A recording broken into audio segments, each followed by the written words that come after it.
Alhamdulillahi Rabbil Alamin. Wassalatu wassalamu ala asyrafil anbiya'i wal mursalin wa ala alihi wa sahbihi ajma'in. Subhanaka la ilma lana illa ma 'allamtana innaka antal alimul hakim. La haula wa la quwwata illa billahil aliyyil azim. Rabbi shrah li sadri wa yassir li amri wahlul 'uqdatam min lisani yafqahu qawli. Allahumma iftah lana bi futuhil 'arifin bik. Allahumma ja'alna minal ladzina yastami'una al-qawla fayattabi'una ahsana. Allahumma 'allimna mimma jahilna wanfa'na bima 'allamtana wa zidna 'ilman nafi'a ya rabbal alamin. Qala Syekh Musannif rahimahullah ta'ala wa nafa'na bihi bi 'ulumihi fid dharain amin. Muka surat 153 rasanya. Ya. 152 lagi. Ada tak habis lagi ni?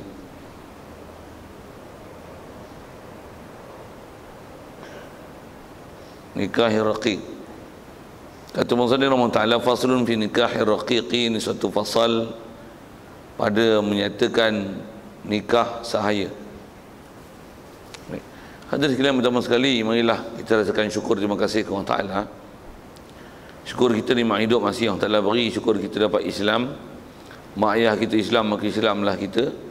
Lebih-lebih lagi syukur kita pada Allah Ta'ala. Allah Ta'ala jadikan kita boleh hadir ke masjid surau, boleh datang ke majlis-majlis ilmu. Dengan itu dapat kita belajar dan memahami ajaran Nabi kita Muhammad sallallahu alaihi wasallam.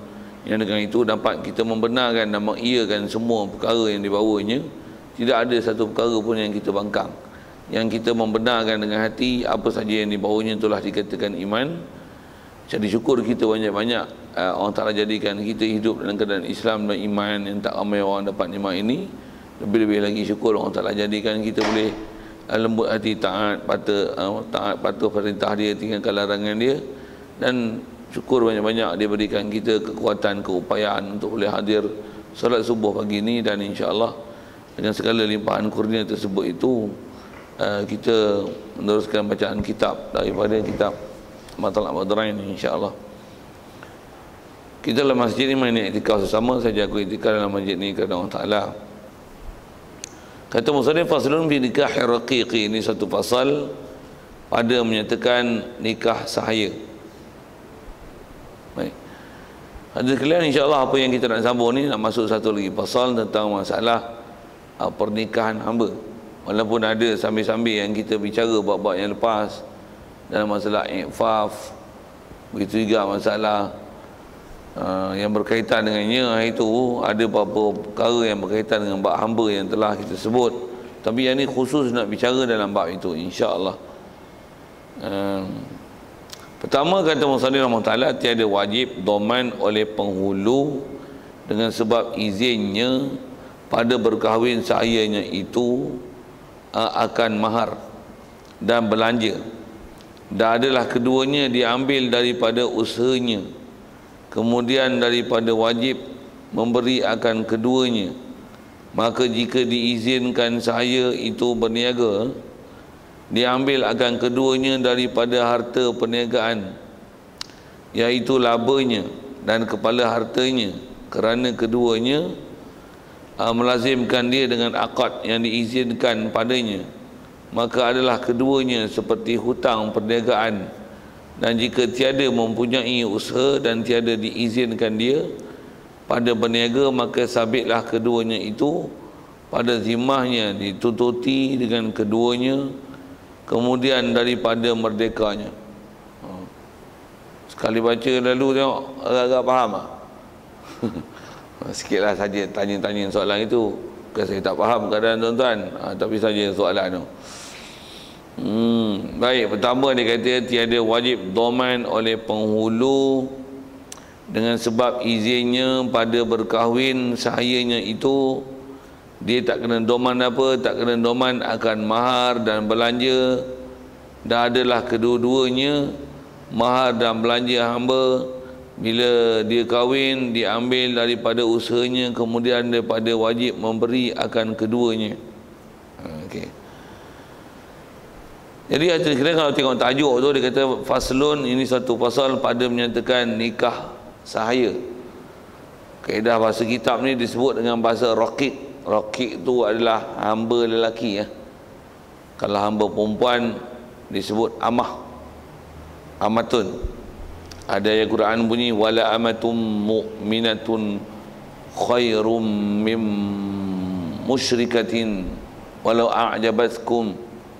Seorang hamba yang perempuan yang dia beriman lebih baik di sisi Allah Ta'ala daripada seorang kafir, walaupun dia merdeka tapi dia kafir, serta perempuan ni mengkagum dan menerujakan kamu. Saya nak ambil perkataan amatun, wala amatum mu'minah. Amah adalah hamba perempuan. Kalau hamba lelaki, kalau asal abdun lah. Macam mana pun istilah rakik adalah hamba lelaki. Jadi kitab ni nak menyatakan bab masalah nikahkan hamba lelaki. Jadi hamba lelaki, kalau katalah kita ada hamba lelaki itu hamba kita lah. Masalah hamba-hamba apa macam mana dapat hamba saya tak panjangkan, pasal kita dah sebut awal-awal dalam bab hamba ni. Kalau ada masalah juga tanya. Tapi saya tak terangkan pasal ada benda yang saya anggap audiens semua faham lah bab tu. Baik, jadi bila sebut kata nikah hamba, maksudnya nak nikahkan hamba lelaki. Asal hamba lelaki ni dah hamba kita, kita wajib bagi nafkah. Kita yang kena bagi makan minum dia, pasal dia hamba kita. Mengikut dalam kaedah fiqh Syafi'i kita, hamba ni dari segi tanggungjawab bagi makan minum kita. Dan begitu juga kalau kata kena fitrah, kita kena bayar fitrah untuk dia. Baik, bila kita izinkan dia untuk kahwin, maksudnya sama ada kita yang kahwinkan dia dengan seorang perempuan ataupun hamba tu yang gedik-gedik nak kahwin, apa fikir tu, dan kita izinkan dia untuk kahwin. Soal, nanti kan dia kena jadi suami, nanti ada isteri dia. Soal, siapa pergi makan? Suami lagi makan isteri. Nak ambil duit mana? Dia buat hamba. Hamba ni tuan tahu tak status hamba? Hamba ni dia macam harta tau. Dia boleh dijual beli tau. Dia milik, kalau kita ada milik dia, maksudnya dia milik kita tau. Jadi dia milik kita, dia nak ambil harta mana, sedangkan dia pun kata faham. Yang tu dalam isu nak bincang tu. Faham status tu nanti, tuan faham lah apa bahasa kitab tu. Jadi dia nak ambil mana? Jadi tak dapat tidak, kita kalau katalah sebagai tuan pada hamba ni, kalau kita merdekakan dia, senang, biar aku bebaskanlah kau kahwin lah, tu selesai lah masalah, pasal dah orang merdeka. Tapi kalau status dia masih hamba, jadi dia kena ada tanggungjawab bagi nafkah. Siapa yang kena bagi nafkah? Kalau ikut asal istilah nafkah ni, bila kahwin suami lah, tapi dia pun tak ada kata benda. Macam mana nak buat? Yang ni nak sebut ni. Pertama dia nak kata macam ni, tak wajib doman oleh penghulu. Doman ni terjemah bahasa mudahnya ganti rugi. Tak kena bayar ganti rugi oleh penghulu. Oleh penghulu sini ialah tuan bagi hamba, dengan sebab izinnya pada berkahwin sahihnya. Sahih tu faham tu hamba lelaki sini, dia tak kena bayar ganti rugi apa? Mahar dan belanja. Belanja ni maksudnya belanja nafkah. Baik, tak wajib doman, tak bayar, kena bayar ganti rugi tu maksud dia macam mana? Tak wajib ke atas penghulu untuk dia nanti, dia yang bertanggungjawab untuk membayar, untuk menanggung nafkah isteri hamba dia yang lelaki tu. Begitu juga mas kahwin hamba lelaki dia yang dia kahwin tu. Kan bila kahwin mesti ada mas kahwin dia kena bayar. Kalau Melayu ni istilah tambahan lagi ada belanja hangus. Yang kita dah bicara dulu. Begitu juga masalah belanja harian. Jadi asalnya suamilah kena tanggung. Persoalannya, adakah penghulu wajib bagi nafkah dan tanggung nafkah isteri bagi hamba lelaki dia? Asal penyataan dia tu disebut tak wajib. Macam mana pun bila tak wajib, tu nak ambil duit mana kawan tu? Tak dapat tidak, mestilah tuan hamba ni dah diizinkan hamba dia berkahwin, sedangkan dia masih status hamba, tak dapat tidak dia kena bagi kelonggaran lah pada hamba ni, satu masa untuk bini dia, dan dia kena bagi masa dan sedikit pembelanjaan untuk dia ni diizinkan berniaga atau sebagainya, bekerja, untuk boleh nanti dia cari nafkah yang dia tu dari satu sudut dia lah hamba kita, nafkah dia cari nanti semua kita punya tu, pasal hamba kita.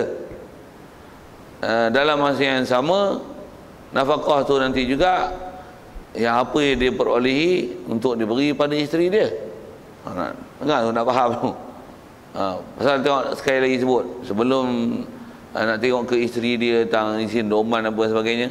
Kalau katalah dia tak kahwin sekalipun, katalah kita suruh dia kerja, dengan sebab dia kerja tu bukan kerja untuk kita, suruh dia kerja tempat lain, dengan tu dia dapat gaji. Soal, agak-agak gaji tu siapa punya? Agak-agak biar, pasal tuan-tuan tak tahu satu, saya suruh agak-agak tu. Siapa punya? Hamba punya ke? Tak. Kita lah punya. Pasal dia hamba kita. Kita bela kambing, dengar sikit saya nak buat misal. Kambing tu beranak, memanglah anak kambing, tapi siapa tuan kambing tu? Bukan kambing mak dia tu ke tuan kambing yang beranak tu? Pasal apa?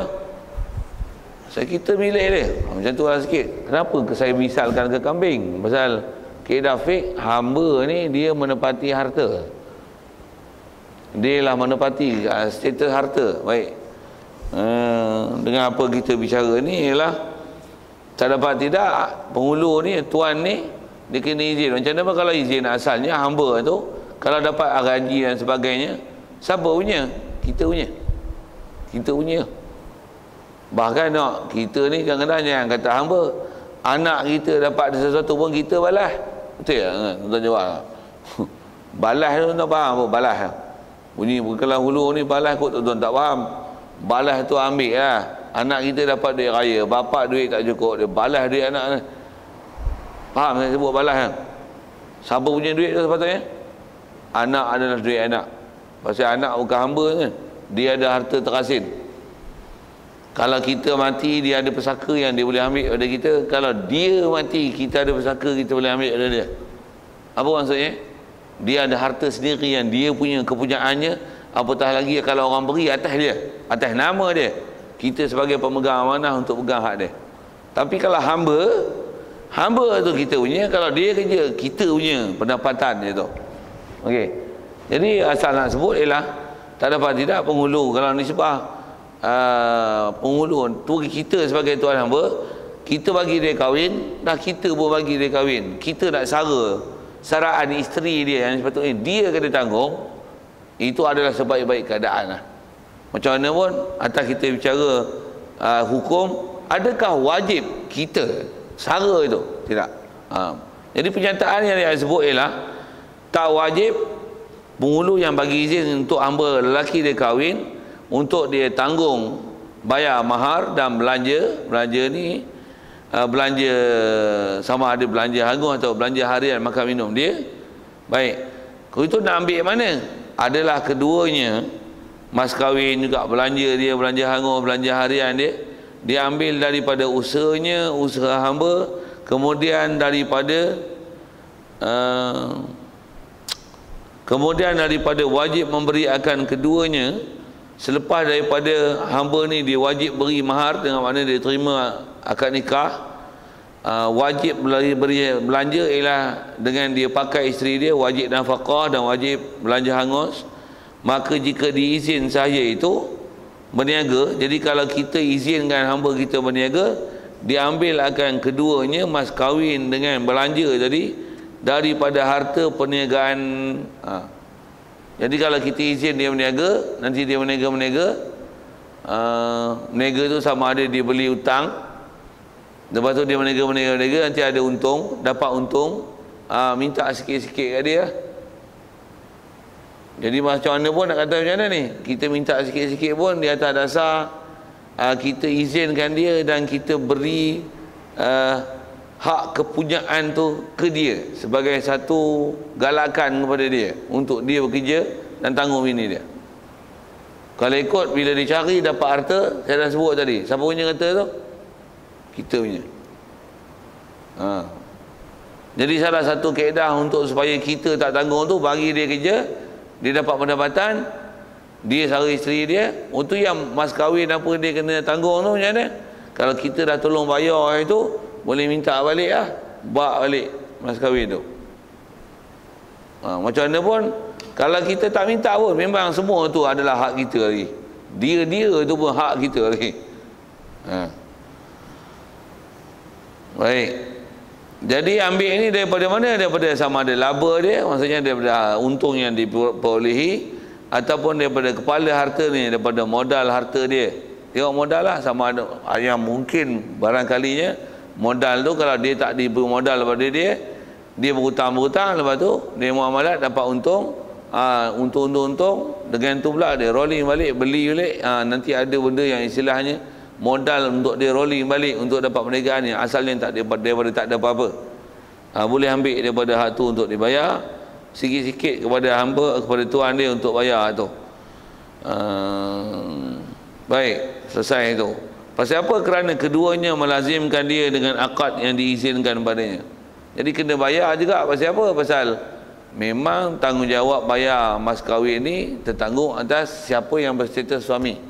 Nafkah pun siapa yang berstatus suami. Begitu juga kalau sebut belanja hangus, kena bayar siapa yang berstatus suami. Dia yang kena wajib bayar. Data dasar tu yang kita bicara tak wajib. Penghulu ni bayar ganti rugi, dia pula kena tanggung tu. Tidak. Baik, maka adalah keduanya mas kahwin yang kena sepatutnya hamba ni bayar. Begitu juga belanja hangus, begitu juga belanja dan makan minum ni, dia ialah ibarat seperti hutang perniagaan, dan jika mempunyai usaha dan tiada diizinkan dia pada berniaga, maka sabitlah keduanya itu pada zimahnya. Zimah maksudnya tanggungan dirinya hamba, dituntutinya dengan keduanya kemudian daripada merdekanya. Kalau nak bahas satu kok panjang nak sebut gini. Kalau katalah itu kita bagi izin, katalah kita tak bagi izin sekarang, kita tak izin dengan dia berniaga, bukan tak bagi izin kahwin, tak bagi izin berniaga. Pasal bagi dia izin berniaga, nama je hamba tapi dia tak kerja dengan kita lah. Dia jadi hamba kita supaya dia buat apa kerja yang kita kena buat, supaya suruh dia buat. Tapi bila kita suruh dia kerja, istilahnya tahsilul hasil, baik merdekakan dia. Macam mana pun kita tak merdekakan dia, tapi bagi dia kahwin, tapi kita tak izin dengan dia berniaga, tapi makan minum dia kena bagi makan. Nak ambil mana? Tak dapat tidak, dia kena kecek kita. Tuan, bini tak makan lagi tuan. Tuan bagi tak? Kalau tuan bagi hamba tu bagi tak? Takkan tak bagi. Tak bagi, betul. Sepatutnya dia yang kena bagi nafkah. Macam mana? Tulis dalam buku, masuk buku. Tulis. Siapa nak kena bayar? Dia nak kena bayar. Siapa? Tuan dia. Kita lah tuan dia. Kita lah kena. Tapi kalau ikut dia status suami, tulis dalam buku. Katalah dah setahun kita kata payah gini, macam ni lah tengok kau pun pandai berdikari, pandai jaga bini, dah ada anak pula tu, macam ni merdeka dengan kau lah. Bila merdeka, mana setahun yang tulis semua bagi makan minum bini dia tu, macam mana? Tuntut bila dia merdeka, yang tu diistilahkan tertanggung semua tu di atas zimah dia, dia kena bayar selepas daripada dia merdeka tu. Jadi tulis dalam buku buat catatan, dia merdeka, entahlah bayar. Bayarlah sikit-sikit, pelan-pelan, ansuran. Siap. Macam mana pun tengok tak merdeka, macam mana? Mati, habis itu. Dah pasal kita yang bagi izin, maksudnya kita mesti sanggup menanggung risiko untuk kita nanti, dengan sebab kita bagi izin dia kahwin, terpaksa masa yang sama nanti menanggung nafkah isteri yang dia miliki. Siap. Dan kalau tak macam tu pun, kita kena bagi kelepasan pada dia untuk dia boleh berniaga, bekerja dan sebagainya, untuk dia cari nafkah, untuk dia beri pada isteri dia. Tak dapat tidak kena ya? Baik, faham tu juga nak kata apa? Islam mengajar walaupun kita ada sistem perhambaan, kita ada satu sistem yang cukup baik dan cukup ketat, yang kata hamba, tuan hamba ni, kita sebagai tuan di atas kemanusiaan tu kena bagi kelonggaran. Kalau tak diberi kelonggaran dengan bekerja dan sebagainya, kita yang kena tanggung dulu, sara dulu. Esok dia merdeka, baru minta tuntut dia bayar. Itu tak nak ada stres fikir benda-benda macam tu kat kita. Buat macam mana? Merdeka je dia, bagi dia kahwin, selesai gitu. Siap. Sekali lagi sebut, hamba pun tak ada, habis lagi release tension. Tak payah susah faham kitab. Sikit lah itu. Sikit sekali lagi sebut lah. Itu saya dah sebut dah pasal benda ni, yang ni yang kadang-kadang orang tak faham. Dan yang ni yang tak ada dalam sistem pendidikan kebangsaan. Apa dia? Buat apa benda ni belajar, tak ada faedah pun, buat sakit kepala, tak praktikal lah tu. Pasal apa? Mana ada hamba lah ni. Yang ni yang tak ada dalam dasar kebangsaan. Dasar kebangsaan bila mengaji fiqh macam ni, agak-agak dia masuk dalam silibus. Tuan-tuan tolong jawab tu saya. Mesti tak masuk silibus punya. Mesti dia langkah kan. Untuk buat apa kita baca? Dengar, dia salah satu hukum Islam, semak dalam Quran, semak dalam hadis, ada bab-bab yang berkaitan dalam bab ni. Apa saya nak sebut, cuma yang ni kita dah baca dalam bentuk yang dah dimudahkan dengan ilmu fiqh, yang telah disebut satu perincian satu persatu oleh ulama. Kita belajar ni maksudnya kita belajar Al-Quran dan hadis ni. Ini belajar dia bukan masalah praktikal tak praktikal, masalahnya mempelajari dan memahami apa sebahagian daripada ajaran Nabi SAW, berpahala mempelajarnya. Satu, kami ngaji pondok tuan tak pernah langkah kitab, tak pernah langkah. Swiji susah pun hadap juga. Hadap ni tu sikit dah sebut tak hadap tu. Tak percaya dengan apa saya sebut ni, tuan-tuan jumpa beberapa universiti, tak pun jumpalah ustaz-ustaz balik Mesir yang mengaji silibus tu, tuan-tuan suruh dia baca kitab Jawi ni, dia baca pun terkangkang. Dengar saya sebut kan. Istilah terkangkang tu tuan faham lah, inverted commas kan. Tu suruh dia faham lah masalah macam mana cerita kitab ni. Dengar saya sebut, tumpah dia tak faham, baca dia tak faham. Walaupun tulis Jawi, macam tuan-tuan lah, tuan-tuan boleh baca sekalipun Jawi tu, tuan-tuan tak boleh faham. Saya memang saya punya bahasa, saya ngaji kitab ni. Saya mengaji macam ni, Arab dia pun tag dia macam ni. Kalau buka kitab Arab pun macam ni lah bahasa dia. Lagipun kita kalau tak pernah belajar tuan, memang tak ada gambaran sikit pun dalam kepala apa permasalahan yang sedang dibincang ni. Baik, selesai itu. Macam mana pun asal nak sebut tadi ialah apa faedah belajar ni? Belajar pasal dia adalah sebahagian daripada ilmu Islam yang kita belajar dia dapat pahala. Siap. Sikit lagi kalau sebut tambah dapat pahala tu.